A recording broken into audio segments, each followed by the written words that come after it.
Hi, I am Kenneth, and today I am about to show you a country that's multi-religious, multi-ethnic, and of course, multilingual. Over 32 million population, mainly Chinese, Bumiputra, Indian and other immigrants, it is basically a glorious melting pot of traditions and practices.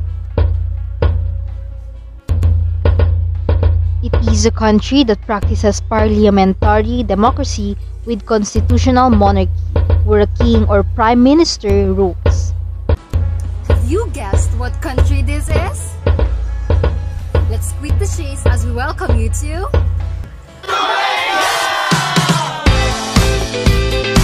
I'm a Nonya, Chinese, Siamese, and adopted Kalabit. I'm Chindian and I'm Malaysian. I'm a Thai Malay Malaysian. I'm a Malay, Mama, Chinese, and a Malaysian. We are Kadazan. We are Eurasians. My dad is Malay and my mom is Chinese. I'm Malay and Indian. I'm a Chinese but culturally Filipino.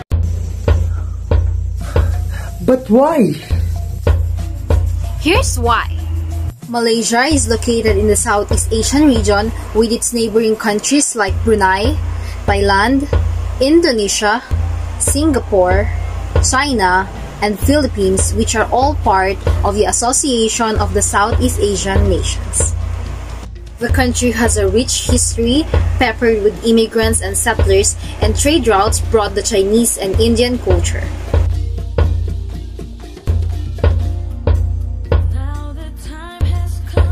They were colonized by the Portuguese, Dutch, and British. Many wars were fought. Conflict and tensions between groups in the peninsula grew after World War II. But why is this relevant? Well, as I mentioned earlier, Malay culture shares a variety of languages. This incredibly diverse country houses an impressive number of 137 living languages spoken in the different parts of the country. And the common are Mandarin, Tamil, English, and Malay, which is the official language of Malaysia. And most Malays are fluent in 3 languages. Just like here in the Philippines, almost everyone here speaks fluent English. Now let's get familiar with the language programs and policies of Malaysia. Education in Malaysia is overseen by the Ministry of Education. Although education is the responsibility of the federal government, such as state and federal territory has an education department to coordinate educational matters in territory.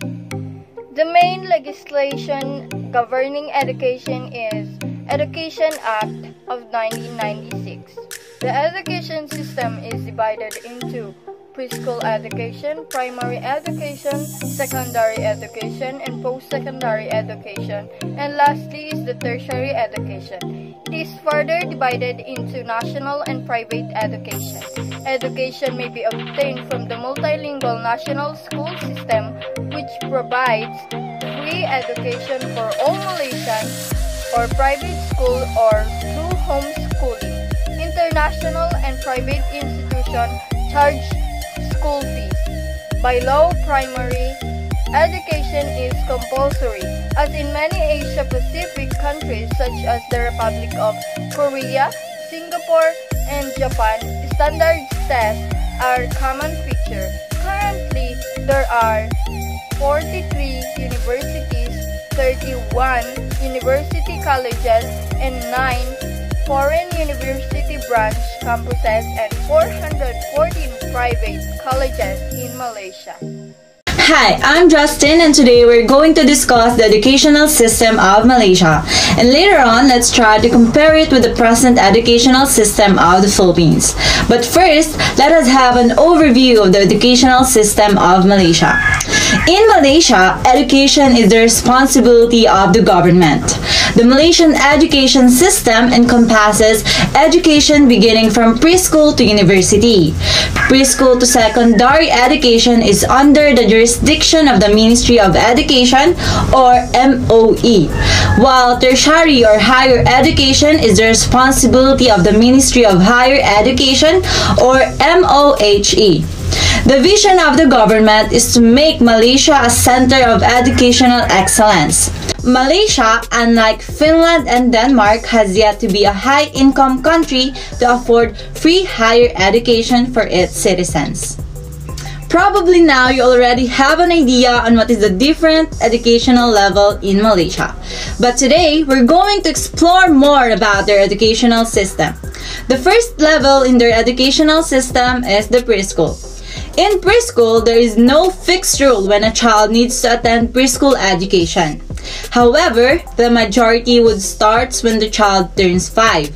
Preschool education usually lasts for 2 years before they formally enter the school system at the age of 7. The second level is the primary education. Primary education is compulsory in Malaysia. What do we mean by compulsory? It means that it is mandatory for all children to enter primary education. Primary education lasts for 6 years and it is intended for pupils age 7 to 12. Malaysia has 3 kinds of primary school. The first one is the national schools. Second, national type Chinese schools, and the third one, national type Tamil schools. English is a compulsory subject, and at the end of the primary school, pupils take the primary school achievement test or Ujian Prestasi Sekolah Rendah in Malay, or in short, PSAT or UP-SR. The third level is the secondary education. Secondary education is for children from 12 to 17 years old and lasts about 5 years. Each year is called a form or tingkatan in Malay. Form 1 to 3 is called lower secondary, and for Form 4 to 5 is called upper secondary. Children who have successfully completed primary school go straight into Form 1.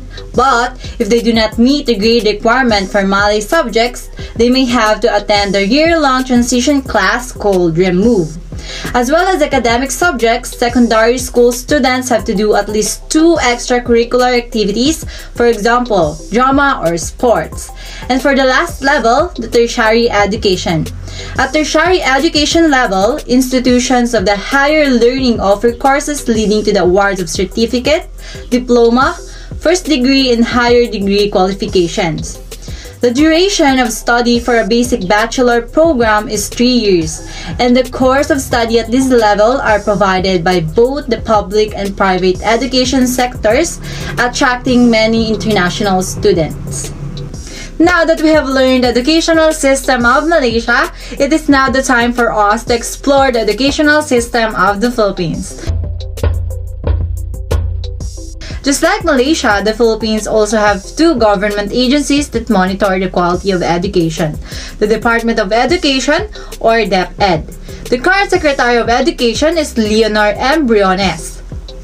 DepEd is responsible for primary and secondary school systems, while Commission on Higher Education, or also known as CHED, it covers both public and private higher education institutions, as well as degree-granting programs in all post-secondary educational institutions in the country. The first level in their educational system is the preschool. Preschool education is not compulsory since not everyone can afford to go to school. This is for children from 3 to 5 years old and lasts only a year. Mother tongue is used at this level. The second level is the primary education. Consists of 6 compulsory grades, grade 1 to 6. It is also divided into 2 levels, the primary level, grade 1 to 3, and the intermediate level, grade 4 to 6. The language used in grade 1 to 3 is mother tongue, except the subject Filipino and English, while the language used in grade 4 to 6 is Filipino and English only. And now we're down to the third level, which is the secondary education. Secondary education is for children from 12 to 17 years old and lasts about 6 years. Unlike Malaysia, that it is only 5 years.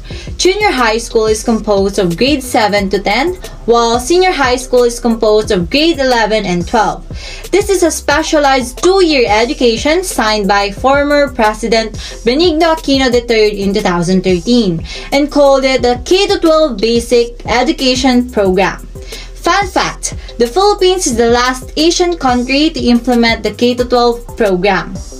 And the last level is the tertiary education. CHED is responsible for the formulation and implementation of policies, plans, and programs for the development and efficient operation of the higher education system in the country. The language used is English except for Filipino subjects. There are two types of institutions, state universities and colleges. This is funded by the government and they offer scholarships for students to continue their studies and access education.